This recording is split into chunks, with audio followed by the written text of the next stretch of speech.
Shalom, selamat pagi Bapak Ibu dan Saudara yang dikasihi Tuhan. Kita bersyukur untuk hari ini, hari yang Tuhan berikan kepada kita.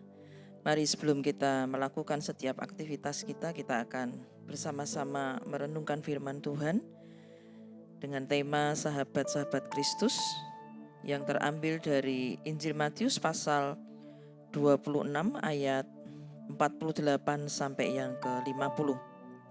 Demikian bunyi firman Tuhan. Orang yang menyerahkan dia telah memberitahukan tanda ini kepada mereka. Orang yang akan kucium, itulah dia, tangkaplah dia. Dan segera ia maju mendapatkan Yesus dan berkata, "Salam Rabi," lalu mencium dia. Tetapi Yesus berkata kepadanya, "Hai teman, untuk itukah engkau datang?" Maka majulah mereka memegang Yesus dan menangkapnya. Mari kita berdoa. Kami bersyukur ya Tuhan untuk hari ini, hari yang baru yang Tuhan berikan kepada kami. Terima kasih Tuhan untuk senantiasa penyertaan-Mu di sepanjang kehidupan kami. Biarlah hari ini Tuhan sebelum kami memulai aktivitas kami, Engkau terus berkata-kata melalui firman-Mu, sehingga kehidupan kami senantiasa diterangi oleh setiap kebenaran firman Allah. Kami menyerahkan pemberitaan firman-Mu Tuhan di dalam nama Tuhan Yesus Kristus. Haleluya. Amin. Bapak, Ibu, dan Saudara yang dikasihi Tuhan, sangat menyenangkan apabila kita memiliki sahabat. Persahabatan adalah suatu hubungan timbal balik dan memiliki unsur saling memperhatikan, saling mengasihi satu sama lain. Makna sahabat lebih dari sekedar teman. Oleh karena itu, seorang sahabat adalah pribadi yang juga rela menanggung kesusahan dan penderitaan bersama. Seringkali persahabatan dapat lebih kuat daripada hubungan darah, bahkan persahabatan di dalam Kristus.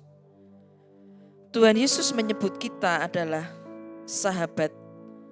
Siapakah yang disebut sahabat Tuhan Yesus?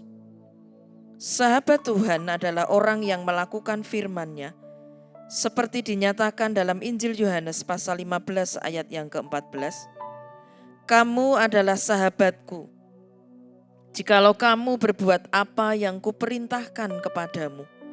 Sungguh suatu hal yang sangat menghibur bagi kita, karena Tuhan Yesus menyebut kita sahabat. Kita dipilih menjadi sahabat-sahabat Kristus. Sudahkah kita menjadi sahabatnya? Dan apakah Tuhan Yesus juga menganggap kita sahabatnya? Kita berkewajiban untuk taat sepenuhnya kepada Tuhan, melakukan perintah dan kehendak-Nya, sehingga kita layak disebut sahabat-sahabat Kristus. Bahkan kita rela menderita bagi Tuhan, seperti Dia sudah rela mati bagi kita. Namun ada hal yang sangat menyedihkan di dalam pelayanan Tuhan Yesus bersama murid-muridnya. Ketika salah seorang muridnya tega menyerahkan dia dengan sebuah ciuman, yaitu Yudas Iskariot. Dalam Injil Matius pasal 26 ayat yang ke-48 dikatakan, orang yang menyerahkan dia telah memberitahukan tanda ini kepada mereka. Orang yang akan kucium, itulah dia, tangkaplah dia. Di sini digunakan kata filio yang artinya Yudas menganggap Yesus itu sahabatnya. Namun berbeda dengan pernyataan selanjutnya di ayat yang ke-49 dikatakan, dan segera ia atau Yudas maju mendapatkan Yesus dan berkata, "Salam Rabi," lalu mencium dia. Di dalam Injil Matius pasal 26 ayat 22, Yudas juga bertanya, "Bukan aku ya Rabi?" Rabi artinya guru, bukan menyatakan Yesus sebagai Tuhan. Yudas menganggap Yesus tidak lebih dari seorang rabi atau guru, berbeda dengan murid-murid Tuhan Yesus yang lain. Hal ini menunjukkan Yudas tidak mengalami perkembangan secara rohani selama mengikut Tuhan Yesus dalam kurun waktu 3,5 tahun. Dia belum mengenal Tuhan Yesus, padahal dia ditunjuk menjadi bendahara. Janganlah kita sibuk melayani Tuhan, namun kita kurang atau bahkan tidak mengenal siapakah Dia yang kita layani, sehingga membuat pelayanan kita kehilangan makna, menjadi sebuah rutinitas belaka, atau dapat menjadi jenuh.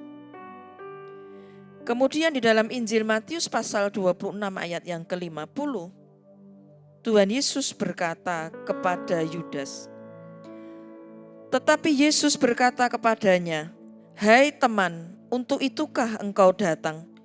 Maka majulah mereka memegang Yesus dan menangkapnya. Tuhan Yesus berkata, "Hai teman, bukan sahabat." Tentunya Tuhan tidak asal menggunakan kata teman. Hal ini menunjukkan bahwa Yudas adalah teman biasa bagi Yesus, bukan sahabat. Meskipun Tuhan mengetahui hal yang sedalam-dalamnya tentang diri Yudas. Tuhan Yesus hanya sekali menggunakan kata ini, tidak digunakan untuk orang lain. Tuhan Yesus memahami menjadi seorang sahabat yang baik seperti dirinya, yang sudah memberikan nyawanya untuk sahabat-sahabatnya. Seperti dinyatakan dalam Injil Yohanes pasal 15 ayat yang ke-13. Tidak ada kasih yang lebih besar daripada kasih seorang yang memberikan nyawanya untuk sahabat-sahabatnya. Berbeda dengan Yudas yang menyerahkan nyawa sahabatnya, yaitu Tuhan Yesus.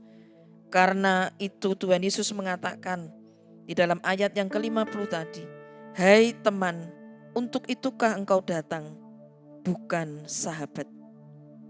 Biarlah firman Tuhan pada pagi hari ini menjadi perenungan bagi kita semua. Apakah kita sudah menjadi sahabat bagi Yesus? Berapa besar pengorbanan dan kerelaan kita dalam melayani Tuhan? Kiranya kerinduan kita adalah menjadi sahabat Yesus yang selalu menyenangkan hatinya. Amin. Mari kita berdoa. Kami bersyukur untuk firman-Mu pada pagi hari ini Tuhan. Biarlah kami sungguh-sungguh layak Tuhan dikatakan sebagai sahabat-sahabat-Mu, dan kehidupan kami boleh senantiasa menyenangkan hati-Mu Tuhan. Mari ya Allah, Engkau yang mengerti setiap keadaan kami pada hari ini. Kami menyerahkan untuk setiap pergumulan kami, dan jikalau ada di antara jemaat-jemaat-Mu Tuhan yang saat ini sedang ada di dalam pergumulan, yang sedang sakit, kami percaya Tuhan, Engkau yang akan memberikan kesembuhan, kuasa mujizat-Mu Tuhan yang sanggup memulihkan setiap keadaan kami, kuasa kesembuhan Tuhan yang akan memulihkan, memberikan kekuatan, kesehatan bagi setiap kami yang sedang sakit. Kami menyerahkan seluruh kegiatan kami di sepanjang hari ini. Biarlah kami dapat menjadi sahabat-Mu Tuhan, di dalam kami bekerja, melakukan seluruh aktivitas kami. Terima kasih Tuhan. Kami menyerahkan doa dan ucapan syukur kami di dalam nama Tuhan kami Yesus Kristus. Terimalah berkat Tuhan. Tuhan memberkati engkau dan melindungi engkau. Tuhan menyinari engkau dengan wajah-Nya dan memberikan engkau kasih karunia.